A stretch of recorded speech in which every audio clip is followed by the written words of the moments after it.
नमस्कार, special report से news room में आपका स्वागत है। आज शुरुआत एक सवाल से। क्या कृषि कानूनों की वापसी का ऐलान करके मोदी ने विपक्ष को नया और बड़ा हथियार दे दिया? मोदी की वर्किंग स्टाइल को समझने वाले जानते हैं कि वो यू टर्न नहीं लेते, वो अपने फैसलों को पलटते नहीं। लेकिन जैसे ही मोदी ने कृषि कानूनों का फैसला पलटने का ऐलान किया, एक नया पिटारा खुल गया। वही पिटारा जिसमें कई मुद्दे हैं, कई सियासी एजेंडे हैं। अब सीए, एनआरसी समेत कई और कानूनों की वापसी को लेकर कई सियासी खिलाड़ियों ने दांव चल दिए हैं। चुनावी मौसम में पिटारे से निकला सीए का मुद्दा चुनाव में बड़ा एजेंडा बन सकता है। मोदी सरकार के लिए एक चुनौती अभी खत्म नहीं हुई, लेकिन कई और मोर्चे खुल गए हैं।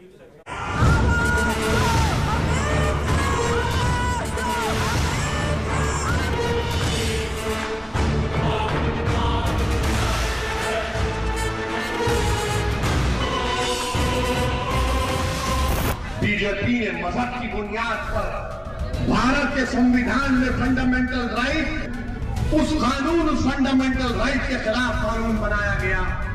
और हम मुतालबा करते हैं कि सीएए कानून को भी वापस लिया जाए।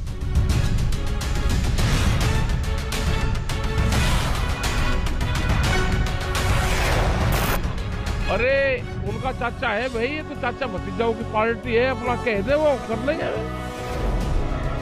ओवैसी तो बीजेपी का चाचा है, उसे टीवी पे कहने की जरूरत नहीं, उनको कह देगा, मान लेंगे उसकी बात। कानून लगाया गया है, ये मुस्लिम दुश्मनी में बनाया गया। जो योगी जी कहते हैं हमारे यहाँ कोई अब दंगा नहीं होता है, ऐसी बेवकूफी की बात करते हैं हमारे मुख्यमंत्री। अब दंगा कहाँ होता है उत्तर प्रदेश में या हिंदुस्तान में? अब तो कत्लेआम होता है। अल्पसंख्यकों के अधिकार और सुरक्षा पूरी तरह से समाज उसको सुनिश्चित करता है, संविधान सुनिश्चित करता है। There are elections around the corner in Uttar Pradesh.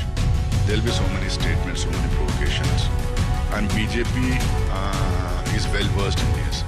NRC लागू होगा तो वो लोग जो घुसपैठिए हैं, जिसके जरिए वो आतंक की शिक्षा दे रहे हैं हिंदुस्तान के बच्चों को, किसी दूसरे मुल्क में शरण लेने के लिए जाना पड़ेगा।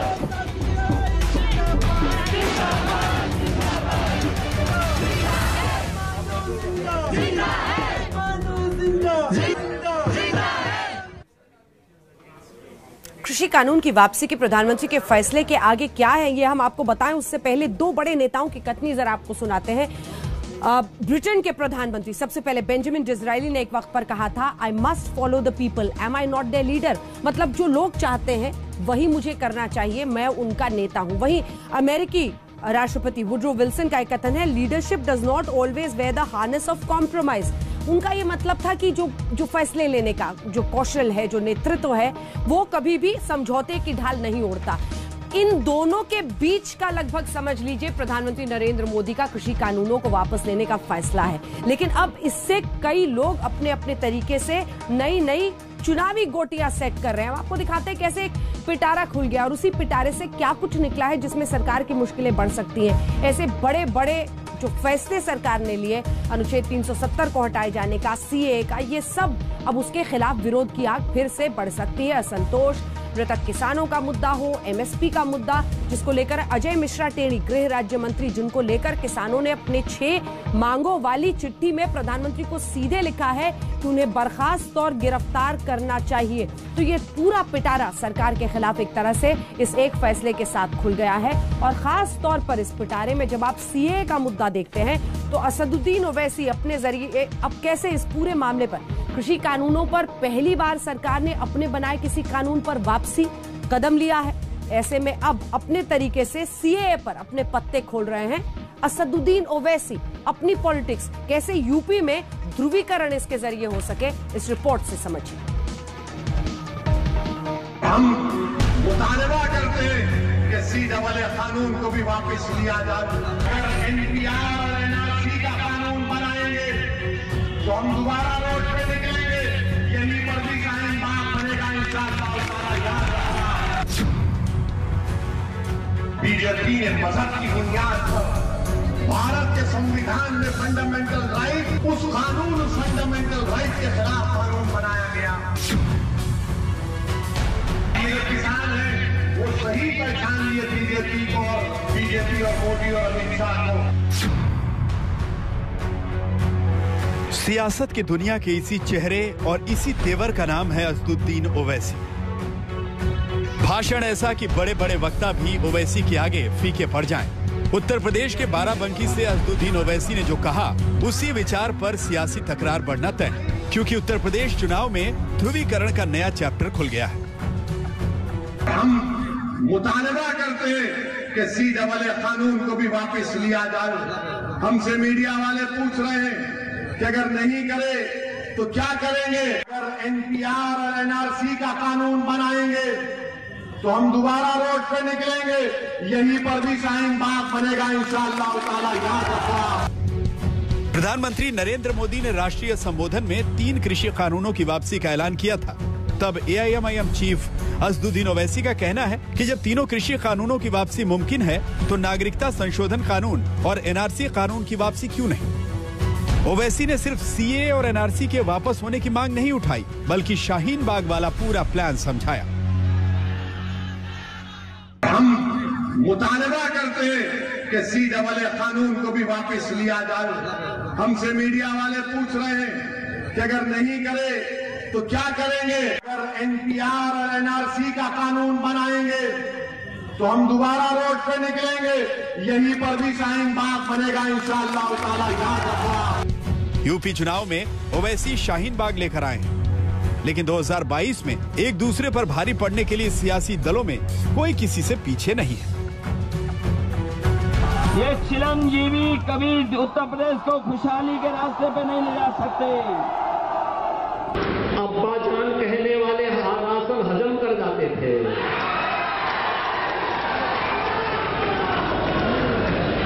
तब कुशीनगर का राशन नेपाल पहुंच जाता था, बांग्लादेश पहुंच जाता था। अब तक ध्रुवीकरण का सियासी दांव चिलमजीवी बनाम जिन्ना जीवी तक केंद्रित था, लेकिन ओवैसी ने शाहीन बाग की एंट्री करवा दी। इस सियासी एंट्री की व्याख्या राकेश टिकैत ने पर्दे के पीछे चाचा भतीजे वाले खेल से की है।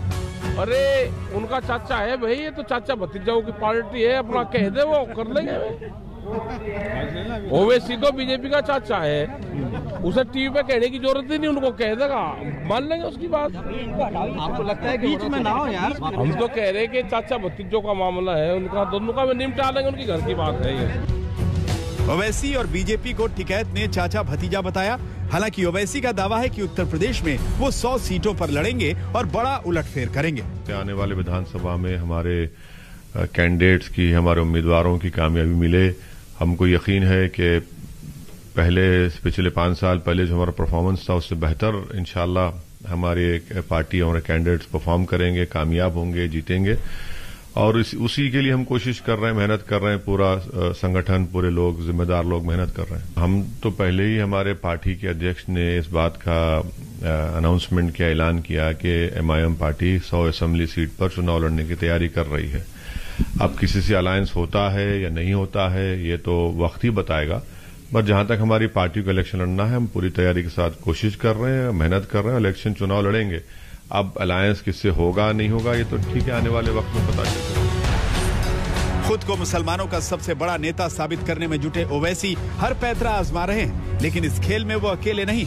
उत्तर प्रदेश में ताल ठोकने वाली सभी पार्टियां ध्रुवीकरण में पीछे नहीं।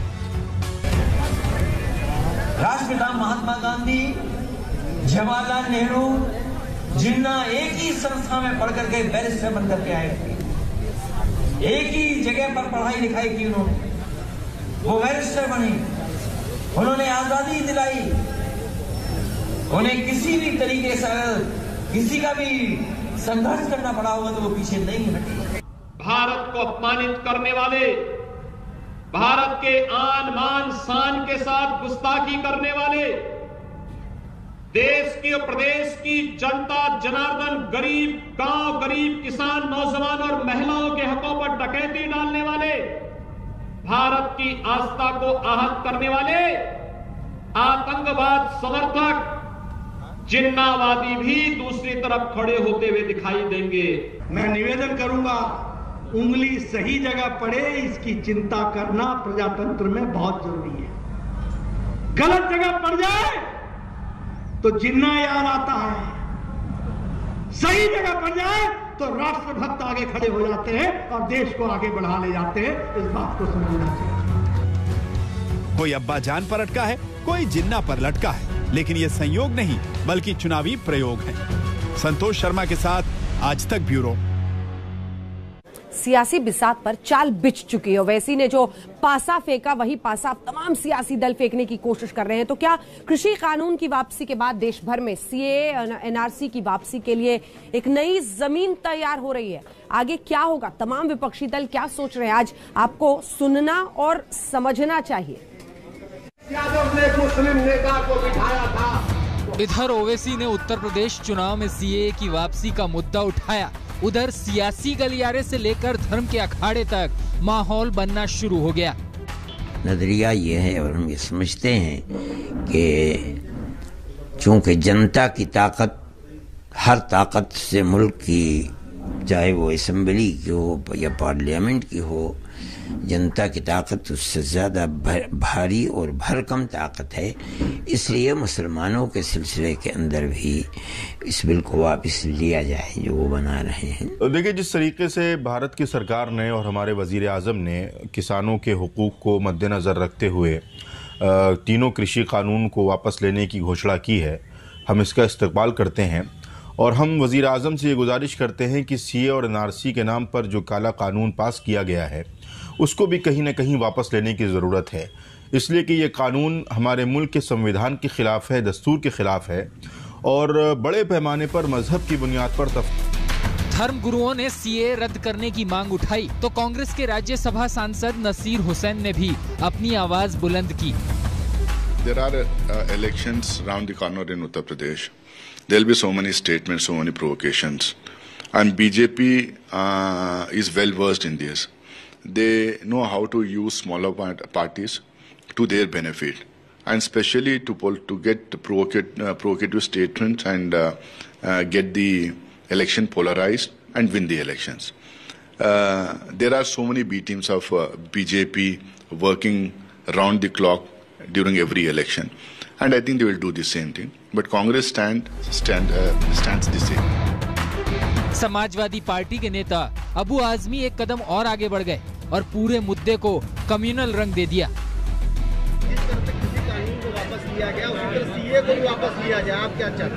बिल्कुल, मैं भी चाहता हूं लिया जाए, लेकिन सीए वापस नहीं होगा, मैं जानता हूं। इसलिए कि जमातुल उलमा एक धरना दे बैठे, 11 महीने तक हम सब बैठेंगे उनके साथ में, उसमें 700 लोग शहादत पी लें, शहादत जाम पी लें। कहते हैं ना कि संघर्ष करने के बाद ही बात होती है। मैं तो सलूट करता हूँ 700 लोगों को जिन्होंने, और जिस दिन जमात उलमा बैठेगी ना, इतनी गोली चलेगी कि बचेंगे नहीं, क्योंकि मुसलमान है, एक उन्होंने मार दिया जाएगा। देखिए, पहली बात तो ये है कि ये समझने की बात है कि ये काफ़ी लंबे समय से एनआरसी और सीए के लिए लगातार बहसें हुई हैं, लेकिन ये बात समझ में आने की है, चाहे वो एनआरसी हो चाहे वो सीए हो, ये वाज़े तौर पर ये जो हिंदुस्तान के अंदर जो मुसलमान रहते हैं उनको किसी तरह का उससे कोई नुकसान नहीं है। जहाँ तक सीए की बात है, सीए के अंदर नागरिकता भारत की मुसलमानों की ख़त्म नहीं हो रही है। मामला धर्म से जुड़ा तो बीजेपी ने भी मोर्चा संभाला। तो वैसी भ्रम पैदा न करें, किसी शर्त पर कोई कानून जो वो बता रहे हैं सीए और वो वापस होने वाला नहीं है, वो किसी के न नुकसान के लिए है, बल्कि वो लोग जो धर्म के नाम पे प्रताड़ित थे उनको नागरिकता देने वाला है। ओवैसी इसी तरह का धर्म भ्रम फैलाते रहते हैं, उससे कोई फर्क नहीं पड़ता। ओवैसी का काम ही ये है बांटने का, उसकी अपनी एक दुकान है, अगर वो लकीर नहीं खींचेगा तो चलेगी कैसे। ओबीसी विभाजन की राजनीति करते हैं, कांग्रेस विभाजन की राजनीति करती है। टुकड़े टुकड़े गैंग में लगभग सभी लोग शामिल हैं। सबसे पहले राहुल गांधी मिलने गए थे टुकड़े टुकड़े गैंग में, भारत करे टुकड़े मारने वाले, ये सब लोग वही है। शिया वक्फ बोर्ड के पूर्व अध्यक्ष वसीम रिजवी और विश्व हिंदू परिषद ने भी इस मांग को लेकर अपना दृष्टिकोण समझाया। हिंदुस्तान के अंदर घरों घरों में शरीयत के कानून लागू किए हुए हैं। इनकी दुकानें बंद होनी चाहिए, जिसके जरिए वो आतंक की शिक्षा दे रहे हैं हिंदुस्तान के बच्चों को, अपनी बगल में दबाकर किसी दूसरे मुल्क में शरण लेने के लिए जाना पड़ेगा। के लाभ के लिए कानून लाया जा रहा है, वही इससे संतुष्ट नहीं थे। एक संवेदनशील सरकार को लोकतंत्र में ऐसे निर्णयों को जिनको वो अच्छा मानती है उनको भी वापस लेने के लिए तैयार रहना चाहिए, अगर जनता उसको नहीं चाहती। मौसम चुनाव का है और मुद्दा सियासी है, लिहाजा कहीं पर निगाहें और कहीं पर निशाना है। ब्यूरो रिपोर्ट, आज तक। तो सियासत शुरू हो गई और वैसी कि इस बार के उत्तर प्रदेश इनिंग्स को लेकर जो एक्सपर्ट्स हैं वो अलग अलग बातें कर रहे हैं। समझाने के लिए आपको कि क्या असर रहा था पिछली बार 2017 के चुनाव में 37 सीटों पर AIMIM ने चुनाव लड़ा था, लेकिन जीते कितने? 0। जी हां, ऐसे में क्या उत्तर प्रदेश का मुसलमान असदुद्दीन ओवैसी पर भरोसा करेगा?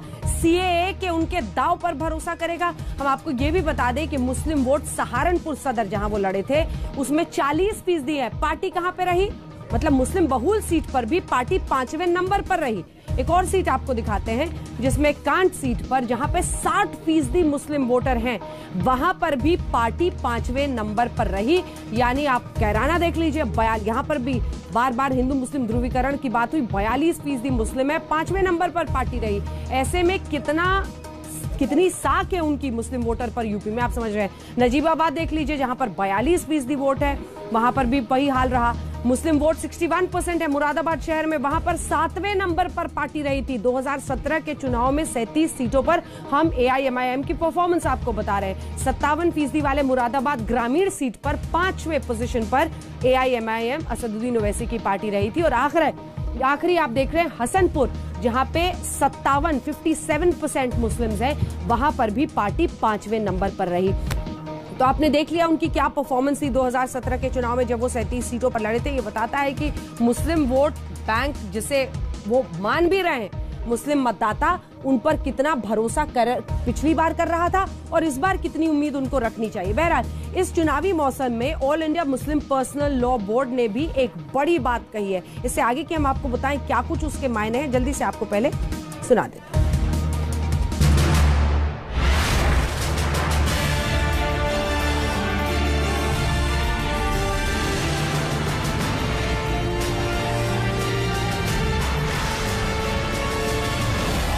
सियासत और धर्म का रिश्ता जुदा नहीं है। उत्तर प्रदेश में तो धर्म और राजनीति की जुगलबंदी के बिना कुछ नहीं। तभी तो पक्ष और विपक्ष के सियासी तर्कश से निकलने वाले तीरों का निशाना एक है।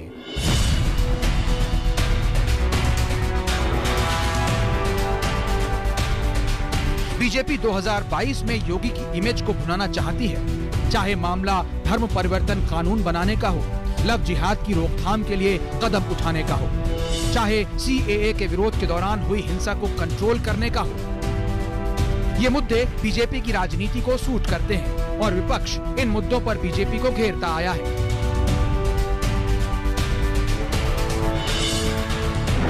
ऐसे में मुस्लिम पर्सनल लॉ बोर्ड की तरफ से 4 मुद्दों पर आए बयान पर सियासत शुरू हो गई। पहला मुद्दा है CAA, दूसरा कॉमन सिविल कोड, तीसरा ईश निंदा के खिलाफ कानून की मांग और चौथा मुद्दा है धर्म परिवर्तन। जी और ओवैसी का बयान आया है, क्या इसमें कुछ चर्चा हो कि जिस तरह किसानों का कानून वापस लिया गया है तो क्या CAA NRC को लेकर भी सरकार से मांग की गई है? आमतौर पर बोर्ड का फोकस वो पर्सनल लॉ, सोशल इश्यूज पर होता है। तो और दूसरी बात ये कि CAA NRC के सिलसिले में जो हमारी अलग अलग संस्थाएं हैं उनके तरफ से मुतालबा किया गया है, उसको रिपीट करने की जरूरत महसूस नहीं, चूंकि वो चीज इस्टेब्लिश है इसलिए उससे चर्चा नहीं की। दरअसल CAA के साथ all India Muslim personal law board ने समान नागरिक संहिता पर बड़ी बात कही।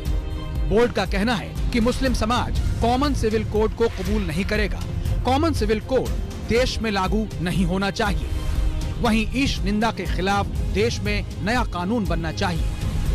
यानी जिन्ना प्रकरण पर राजनीतिक चढ़ाई लड़ाई के बीच धर्म पर नया युद्ध शुरू हुआ है। मुस्लिम पर्सनल लॉ बोर्ड ने सिविल कोड का सवाल सुलझा दिया है।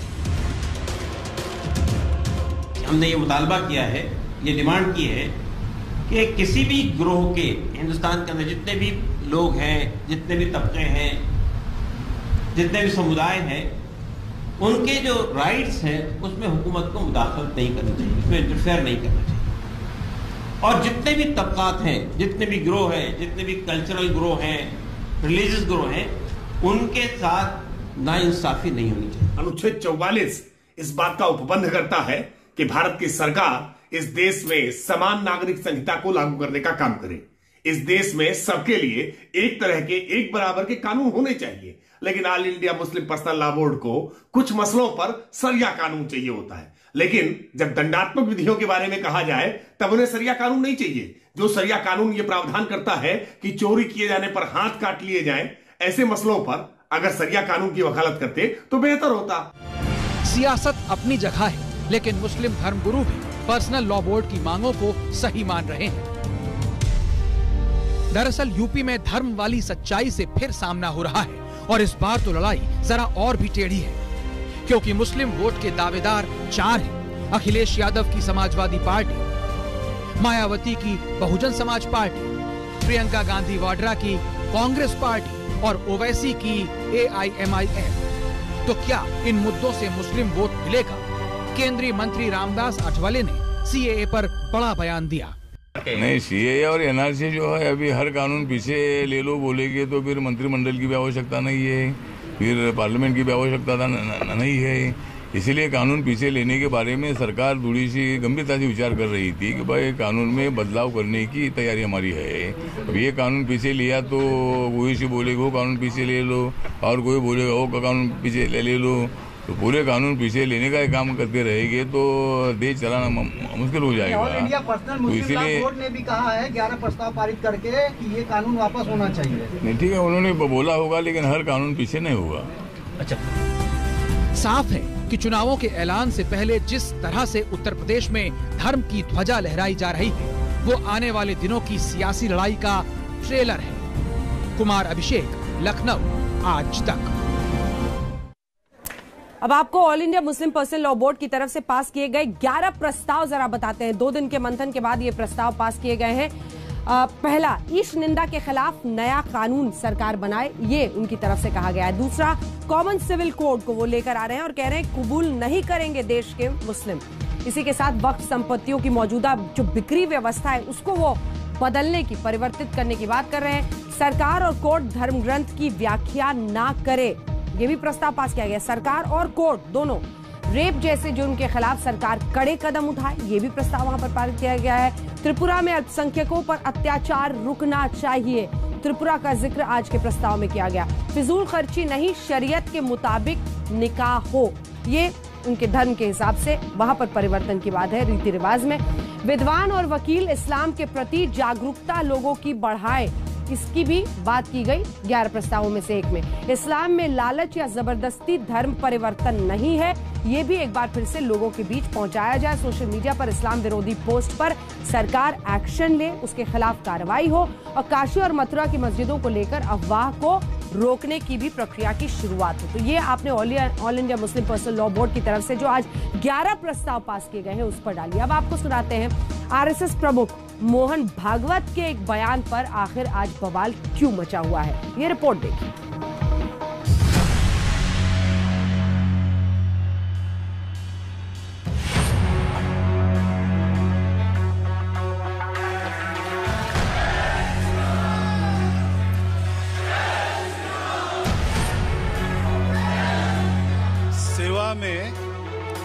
सेवा में होश होता है, जोश नहीं। हिंदू और हिंदुत्व पर कांग्रेस बनाम बीजेपी की सियासी लड़ाई के बीच RSS चीफ मोहन भागवत ने जय श्री राम का नारा लगाने वालों को नसीहत दी है। इशारा यही है कि मुंह में राम है तो आचरण भी राम जैसा होना चाहिए। आज जय श्री राम का नारा लगाने वालों को मोहन भागवत की ये बात बहुत गौर से सुननी चाहिए। सेवा में होश होता है, जोश नहीं। ये जहां नारे लगाने वहीं लगाने चाहिए। ये काम नारों का नहीं है, ये काम करना पड़ता है।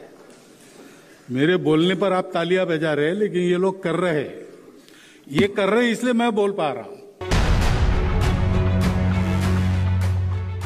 भागवत ने यही समझाया कि मर्यादा का मतलब है राम, और जो मर्यादा की लक्ष्मण रेखा को लांघता है वो राम का सच्चा भक्त नहीं हो सकता।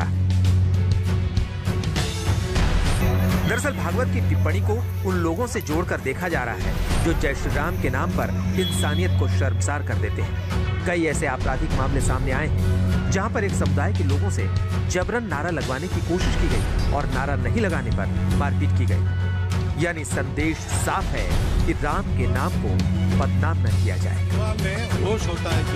आज तक तो सुना आपने मोहन भागवत के किस बयान पर आज बवाल मचा हुआ है। अगली खबर का रुख करते हैं। 19 नवंबर को जब प्रधानमंत्री नरेंद्र मोदी तीनों कृषि कानूनों को वापस लेने का ऐलान कर रहे थे तो लगा था कि किसान आंदोलन अब खत्म हो जाएगा, लेकिन एक साल से चल रहे किसान आंदोलन के खत्म होने के आसार बिल्कुल नहीं दिख रहे। जिस तरह से किसानों ने उत्तर प्रदेश की राजधानी लखनऊ में महापंचायत बुलाई, उससे लगता है कि जैसे किसानों और सरकार के बीच यलगार का नया बिगुल पच चुका है।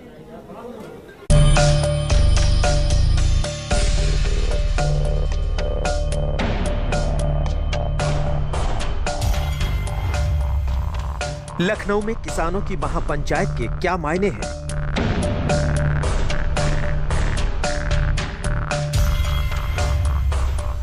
अब उत्तर प्रदेश की राजधानी में क्यों गरज रहे हैं किसान?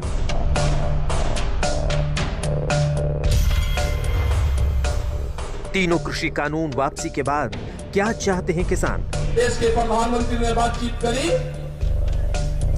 बहुत मीठी बात करी, शहर से भी मीठी आवाज की, हमको खतरा लगता है। राकेश टिकैत पीएम मोदी को अब चुनौती क्यों दे रहे हैं? किसानों ने प्रधानमंत्री मोदी से अब कौन सी 6 मांगे कर डाली? देश की जनता नाराज है, आपके खिलाफ है देश की जनता। मोदी के ऐलान के बाद भी क्यों खत्म नहीं हो रहा आंदोलन? हमारे मसले 3 नहीं है, जो 17 कानून और पार्लियामेंट में आ रहे हैं वो भी हमारे मसले हैं। लखीमपुर खीरी कांड पर फिर से क्यों भड़क रहे हैं किसान? मतलब उसको हीरो बनाना चाहते हो? कातिल से उसको हीरो बनाना चाहते हो? वो हीरो बनेगा, आगरा की जेल में बनवाएंगे उसको हीरो। राकेश टिकैत से लेकर तमाम किसान नेता आज लखनऊ के इको गार्डन में हुई महापंचायत में सरकार के खिलाफ गरजे।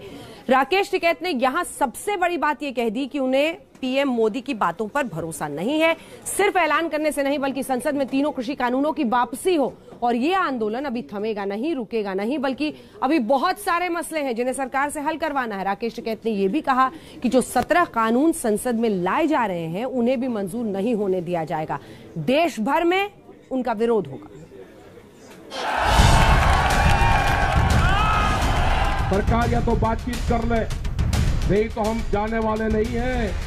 ये आंदोलन हमारे पूरे देश भर में चलेगा, हम उनकी खिलाफत पूरे देश भर में करेंगे। लखनऊ में किसान नेता राकेश टिकैत गरज रहे हैं। हमारे मसले बहुत हैं, सरकार हमसे बातचीत कर ले, बातचीत से इसका समाधान निकाल ले। जिस हिसाब से देश के प्रधानमंत्री ने बातचीत करी, बहुत मीठी बात करी, शहर से भी मीठी आवाज थी, हमको खतरा लगता है। देश का प्रधानमंत्री इतनी मीठी बात करे, हमको शक होता है पूर्ण रूप से। कमजोर नहीं, हम चाहते हैं कि देश का प्रधानमंत्री मजबूत रहे, लेकिन हमारे मसले भी ठीक करें। हसन मुल्ला किसान आंदोलन को और भड़का रहे हैं। इसके आंदोलन के चलते हमारा 700 के करीब साथियों शहादत दी। हमारे ऊपर कितना न किया जुल्म हुआ, कितना न कितना बदनाम हुआ, मगर किसान पीछे नहीं हटा। किसान ने ऐलान किया था हमारा 700 कॉमरेड शहीद हुआ, 60,000 भी होगा तब हम नहीं जाएंगे जब तक मामा जीत नहीं होगा। योगेंद्र यादव कृषि कानून का डेथ सर्टिफिकेट मांग रहे हैं। मैंने एक बार बार बोली, मैंने कहा भाई देखो ये 3 कानून तो मर चुके हैं। ये बात मैं पिछले 6 महीने से बोल रहा हूं। फिर हमारे साथी पूछते थे जी कानून मर गए तो हम आंदोलन क्यों कर रहे हैं? मैं कहता था भाई कानून तो मर गए लेकिन डेथ सर्टिफिकेट नहीं मिला है। डेथ सर्टिफिकेट लेके जाएंगे और आपकी इस सभा का कुछ असर होगा कि सभा की घोषणा और सभा के होने के बीच में प्रधानमंत्री ने कह दिया ठीक है जी डेथ सर्टिफिकेट दे देंगे हम इसका। सीपीआई नेता अतुल अंजान अब किसानों की महारैली मोदी की लोकसभा क्षेत्र वाराणसी में करवाना चाहते हैं। अभी तो ये लखनऊ में, राजधानी उत्तर प्रदेश में जहां चुनाव है फरवरी मार्च में, वहां रैली है। अब रैली करनी चाहिए हमें कहां जानते हैं? बनारस में प्रधानमंत्री के संसदीय क्षेत्र में लाखों की संख्या में इकट्ठा करके उस बनारस को गंगा के किनारे भगवान शंकर के काशी के समय उठा देना चाहिए कि अब उत्तर प्रदेश में और देश में जालिमों की हुकूमत नहीं रहेगी, अब जुल्म नहीं रहेगा। कई किसान नेता तो किसान विरोधी सरकार को कुर्सी से उतार फेंकना चाहते हैं। जिस तरीके से हमारे लोगों के हाथ से ये रोटी छीनकर उन कारपोरेट लोगों को देने के लिए उतार ले आए, हमारी जिम्मेदारी बनती है कि हम इनको इस कुर्सी से उखाड़ कर फेंक दे ताकि हमारे खिलाफ कोई फैसला न ले पाए। और हमारा आप सबसे इतना ही निवेदन है भाइयों, एकजुट होकर रहना है। बहुत तरह की बातें आएंगी कि उनका आईटी सेल ऐसा प्रचार करना शुरू कर दिया कि पंजाब वाले अब नहीं रुकेंगे। मैं वायदा करता हूं मेरे दोस्तों, पंजाब जैसे पहले इस आंदोलन में था, भले हमारे कानून रद्द हो गए, एमएसपी की गारंटी की लड़ाई बाकी है, उसी तरह आपसे सबके साथ रहेंगे। वाहिगुरू जी का खालसा, वाहिगुरू जी की फतेह। किसानों ने उत्तर प्रदेश की राजधानी लखनऊ में महापंचायत जमाकर शक्ति प्रदर्शन किया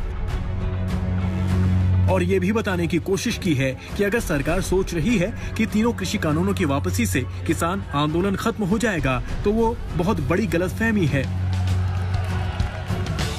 पहली दफा किसान लखनऊ तक पहुंचे हैं। संयुक्त किसान मोर्चा के मुताबिक इस महापंचायत में यूपी के बुंदेलखंड, अवधी, तराई, पश्चिमी और पूर्वांचल क्षेत्रों के किसान भी पहुंचे हैं और उनमें जोश का ऑक्सीजन फिर से राकेश टिकैत भर रहे हैं। हमारे मसले 3 नहीं हैं जो 17 कानून और पार्लियामेंट में आ रहे हैं, वो भी हमारे मसले हैं। सरकार या तो बातचीत कर ले, 16 माथी बातचीत कर ले सरकार, नहीं तो हम जाने वाले नहीं हैं। ये आंदोलन हमारे पूरे देश भर में चलेगा, हम उनकी खिलाफत पूरे देश भर में करेंगे। पूरा संयुक्त मोर्चे के लोग पूरे देश में मीटिंगें करेंगे। जो आपकी कारगुजारी है वो बताएंगे हम। आप नहीं मान लो कि आपके खिलाफ मूवमेंट चलेंगे, पूरे देश भर में आंदोलन चलेंगे। लखनऊ के इको गार्डन में हुई इस किसान महापंचायत का एजेंडा साफ है।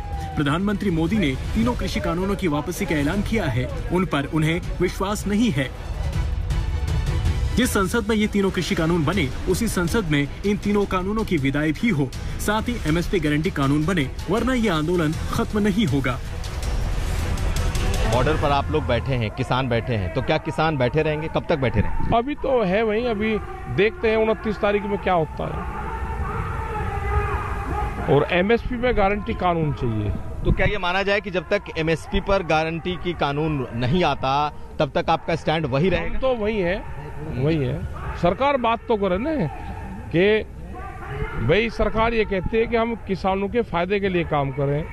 एमएसपी पे अगर सरकार कानून बना देगी तो उससे नुकसान होगा या फायदा होगा सरकार बता दे। अगर उससे फायदा होगा तो कानून लागू कर दे, अगर उससे नुकसान होगा किसान को तो लागू मत करें। और सरकार पर दबाव बनाने के लिए किसानों ने आंदोलन की नई रणनीति भी तैयार की है। 26 नवंबर को किसान बड़ा आंदोलन करने की बात कर रहे हैं। 26 नवंबर को दिल्ली के सारे बॉर्डर्स पर किसान प्रदर्शनकारी मौजूद रहेंगे। 28 तारीख को महापंचायत भी होगी। 29 नवंबर को संसद तक ट्रैक्टर रैली भी की जाएगी। ये बातचीत के माध्यम से संयुक्त मोर्चे से ये समझौता कर ले, ये बातचीत से हल निकाल ले। देश की जनता नाराज है, आपके खिलाफ है देश की जनता। तीनों कृषि कानूनों पर भी पीएम मोदी के ऐलान के बाद किसानों का जोश और भी उफन रहा है और लखनऊ की महापंचायत से ये भी साफ हो गया है कि सरकार से बातचीत के बिना किसानों की घर वापसी नहीं हो रही। कुमार अभिषेक, लखनऊ, आज तक। दरअसल संयुक्त किसान मोर्चा ने प्रधानमंत्री मोदी को एक चिट्ठी लिखकर 6 मांगे उठाई हैं। पीएम मोदी को लिखे इस खुले खत में संयुक्त किसान मोर्चा ने कहा है कि कृषि कानूनों को रद्द करना इस आंदोलन की एकमात्र मांग नहीं थी। इस खत में किसान संगठन ने 3 और मांगे जोड़ी है और कुल 6 मांगे पूरी करने के लिए पीएम मोदी को खत लिखा है। क्या है वो 6 मांगे, आइए आपको दिखाते हैं। सबसे पहले एमएसपी कानून बनाया जाए ताकि हर किसान को अपनी फसल पर न्यूनतम समर्थन मूल्य पर खरीद की गारंटी मिले। नंबर 2, विद्युत अधिनियम संशोधन विधेयक 2020-21 के ड्राफ्ट को वापस लिया जाए। तीसरा, राष्ट्रीय राजधानी क्षेत्र और उससे जुड़े क्षेत्रों में वायु गुणवत्ता प्रबंधन के लिए आयोग अधिनियम 2021 में किसानों को सजा देने के प्रावधान को हटाया जाए। पराली जलाने वाला जो प्रावधान है उसके खिलाफ दिल्ली, हरियाणा, चंडीगढ़, यूपी और अनेक राज्यों में किसानों पर आंदोलन के दौरान हुए मुकदमे वापस हो। 5वां, लखीमपुर खीरी कांड के सूत्रधार और सेक्शन 120B के अभियुक्त अजय मिश्रा टेनी को बर्खास्त और गिरफ्तार किया जाए। 6ठा, आंदोलन के दौरान मारे गए 700 किसानों के परिवारों को मुआवजा मिले, उनका पुनर्वास हो, सिंघू बॉर्डर पर उनके लिए शहीद स्मारक बने। तो ये कुल 6 मांगों के साथ खत पीएम को लिखा गया है। और आइए अब आपको दिखाते हैं राकेश टिकैत से हमारी एक्सक्लूसिव बातचीत। आइए सीधा रुख करते हैं। इस वक्त हमारे साथ राकेश टिकैत जी, भारतीय किसान यूनियन के नेता और राष्ट्रीय प्रवक्ता जुड़ गए हैं। आज आप भी लखनऊ में हैं टिकैत साहब, और बीजेपी अध्यक्ष भी वहीं पर हैं। वो सरकार की ईमानदारी दिखा रहे, लखनऊ में जी सरकार की ईमानदारी दिखा रहे किसानों की तरफ से, और उन्होंने कहा कि प्रधानमंत्री नरेंद्र मोदी ने किसानों के लिए किसी भी किसान नेता से ज्यादा किया है। क्या कहेंगे आप इस पर? मतलब किसी भी किसान नेता से ज्यादा किया? प्रधानमंत्री ने किसानों के लिए ज्यादा काम किया तो करना ही है जब सब कुछ जी जी जी जी जवाब दें। और जब वे प्रधानमंत्री हैं तो वे तो करेंगे सारा काम, वे ही तो करेंगे, और कौन करेगा?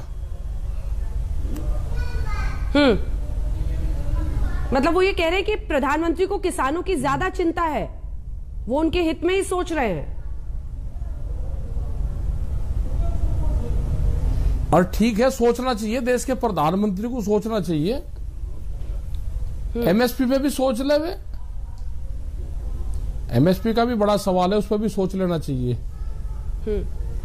अच्छा, अब चूंकि आप लोगों ने चिट्ठी भी लिखी है और 6 सूत्री उसमें मांगे हैं, तो क्या हम माने कि 6 के 6 मांगे सरकार मानेगी? हाँ जी। तीनों कृषि कानून के अलावा तभी आंदोलन खत्म होगा? आंदोलन खत्म करने की शर्त क्या है राकेश? नहीं, वो तो उसपे एक तो एमएसपी का उस पर सवाल है, और एमएसपी के साथ में जो लोग शहीद हुए हैं वो भी उसका सवाल है, क्योंकि उसका भी हमको जवाब मिल जाना चाहिए। तो ये सारे सवाल ही बैठ के बातचीत से समाधान होगा इसका। वो सरकार बैठे और इसको समाधान की तरफ लेकर चले, इस आंदोलन को, जो आंदोलन चल रहा है। तो सरकार जब बैठ जाएगी तो समाधान निकल जाएगा। वो बैठ नहीं रही, दाद यह है कि बैठती नहीं सरकार। वो बैठे तो समाधान तो निकलेगा, लेकिन निकलेगा बैठने से, बातचीत से। पिछली बार भी तो आपने 11 राउंड की बातचीत की थी टिकैत साहब, कहां कुछ निकला था? क्योंकि अब देखिए, मैं जो आपसे पूछ रही हूं उसका जवाब मुझे दीजिए। उसी में से ठीक है, एक सवाल पूरा सुन लीजिए, अच्छे से लंबा जवाब दीजिएगा। मैं आपसे ये पूछ रही हूं कि जो शर्तें रखी गई है उसमें 6 बातें हैं सर। एक तो एमएसपी कानून की लीगल गारंटी हो, कानूनी प्रावधान हो, कानूनी हक बने हर किसान का। दूसरा, अजय मिश्रा टेनी की बर्खास्तगी और गिरफ्तारी हो। फिर पराली जलाने पर जो सजा का प्रावधान हो वो खत्म हो। शहीद स्मारक बने और उचित व्यवस्था उनके परिवारों के लिए। अब मैं आपसे पूछ रही हूं कि क्या कृषि कानूनों की वापसी संसद से और 6 के 6 माने तभी आंदोलन खत्म होगा, या फिर एमएसपी पर मान जाए तो आंदोलन खत्म हो जाएगा? एक क्लैरिटी जो आप लोगों की सोच है वो हमारे दर्शक समझना चाहेंगे। इसमें जब तक बातचीत करने सरकार नहीं बैठेगी, कुछ इसमें सवाल ये है कि वे बाद के लिया भी छोड़ने जा सकते हैं, और इन 6 से अलग भी है कि जिसपे सरकारों से कमेटी बनकर बातचीत होती रहेगी। कुछ ये है कि अभी हो जाए, कुछ में सरकारों का 1 पैसा भी नहीं लगना। एमएसपी पे कोई सरकार का 1 रुपया नहीं लगना। एमएसपी पे मुकदमों में 1 रुपया नहीं लगना सरकार का। जो लोग शहीद हुए हैं उनको सरकारों को कंपनसेशन सरकारों को देना चाहिए, ये एक हमारी डिमांड रहेगी। और जो मसले हैं वो तो बातचीत में आ जाएंगे वे, उसके लिए तो बातचीत होती रहेगी, वो बातचीत में आ जाएंगे। ये 2-3 चीजें क्लियर हो जाए जिसमें 1 रुपया नहीं लगना, सरकार अगर बैठेगी तो इसका समाधान निकल जाएगा। अच्छा, पिटारा खुल गया है सरकार के खिलाफ, क्योंकि अब उधर असदुद्दीन ओवैसी भी कह रहे हैं कि हम सीए पर यहां शाहीन बाग बना देंगे यूपी में। और बीजेपी का इनका तो समझौता है, ये उससे बनवाना चाहेंगे तो बनवा सकते हैं। किसका किसका समझौता है भाई? बीजेपी ये तो आपस में तो है दोनों, ओवैसी और बीजेपी का। देश की जनता यही कहती है, गांव के सब लोग यही तो बताते हैं कि दोनों का आपस में समझौता है। धन्यवाद आपका राकेश टिकैत जी। राकेश टिकैत ने कहा कि जिस समय नरेंद्र मोदी गुजरात के मुख्यमंत्री थे तब उन्होंने एक रिपोर्ट भारत सरकार को भेजी थी जिसमें एमएसपी पर गारंटी कानून बनाने की सिफारिश की थी। आखिर अब उसे क्यों लागू नहीं किया जा रहा? सरकार को अपनी बात समझाने में किसानों को 1 साल का समय लगा। हम आपको बता दें कि पंजाब के पूर्व मुख्यमंत्री कैप्टन अमरिंदर सिंह ने कहा है कि कोई भी राष्ट्रवादी व्यक्ति जो हमारे किसानों के बारे में उनके हित में सोचता है वो पीएम मोदी द्वारा 3 कृषि कानूनों को निरस्त करने की घोषणा का स्वागत करेगा। लखनऊ में किसान महापंचायत के मायने समझिए।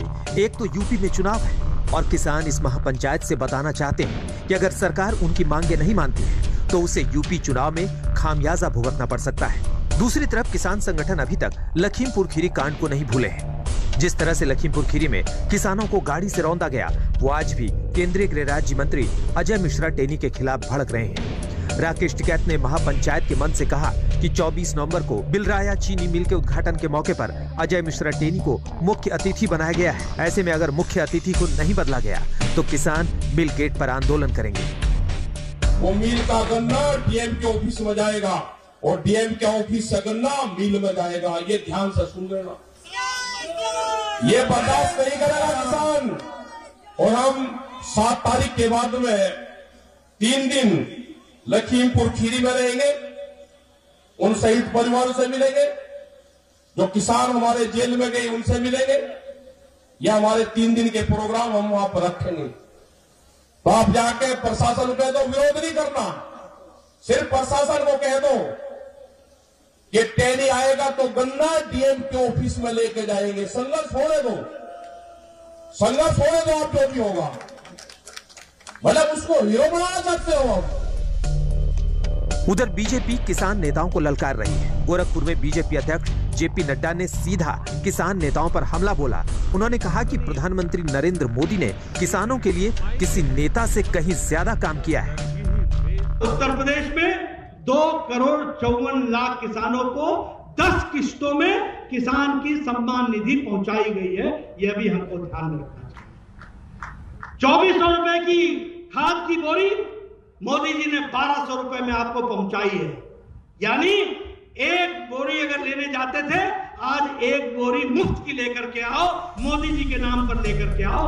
किसान अब जिस न्यूनतम समर्थन त्रिपुरा की लड़ाई कैसे दिल्ली तक आई, दिखाएंगे एक छोटे से ब्रेक के बाद। आप देखते रहे। और अब बात त्रिपुरा में मचे बवाल की। तृणमूल कांग्रेस की यूथ विंग की नेता सायानी घोष की अगरतला में गिरफ्तारी के खिलाफ टीएमसी सांसद दिल्ली में धरने पर बैठ गए हैं। टीएमसी सांसद गृह मंत्री अमित शाह से मिलने का वक्त मांग रहे थे, नहीं मिला तो नॉर्थ ब्लॉक के सामने ही धरना दे दिया। और अब ममता बनर्जी भी बंगाल से दिल्ली आ गई हैं। त्रिपुरा में गुंडागिरी क्यों चल रहा है? अमित शाह जवाब दो। पूर्वोत्तर के राज्य त्रिपुरा में चल रही राजनीतिक संघर्ष की दस्तक अब देश की राजधानी दिल्ली में भी सुनाई देने लगी है। राज्य में चल रहा राजनीतिक दंगल अब दिल्ली शिफ्ट हो गया है। यहाँ टीएमसी के नेता और सांसद पहुंच चुके हैं और त्रिपुरा में भड़की हिंसा के खिलाफ बीजेपी और टीएमसी आमने सामने खड़ी हो गई है। वहीं त्रिपुरा में बीजेपी की सरकार है और टीएमसी वहां जड़े जमाने में लगी है और दोनों के बीच जबरदस्त जोर आजमाइश चल रही है। ये टीएमसी सांसदों का दल है जो गृह मंत्री अमित शाह से मुलाकात की मांग को लेकर यहाँ पहुँचे थे और जब वक्त ना मिला तो नॉर्थ ब्लॉक के सामने इस बेहद सुरक्षित और संवेदनशील इलाके में धरने पर बैठ गए। जाहिर है इस धरने की तैयारी पहले से ही थी। सांसद बैग में दरी चादर सब लेकर आए थे, इसलिए जहां जमीन मिली वहीं मोर्चा जमा लिया। इस बीच ममता बनर्जी भी दिल्ली पहुंच गई हैं। हम आपको बता दें कि त्रिपुरा में टीएमसी की नेता सायानी घोष को गिरफ्तार कर लिया गया है। बीजेपी कार्यकर्ताओं ने घोष पर मुख्यमंत्री विप्लव कुमार देब की एक नुक्कड़ सभा को बाधित करने का आरोप लगाया है। साथ ही कार्यकर्ताओं की हत्या और हमले का भी आरोप लगाया है। आज तक ब्यूरो। त्रिपुरा पर मचा है बवाल, तो ब्रेक के बाद बात महाराष्ट्र की। कबूल है क्यों बोले नवाब मलिक, दिखाएंगे छोटे से ब्रेक के बाद। आप देखते रहिए स्पेशल रिपोर्ट।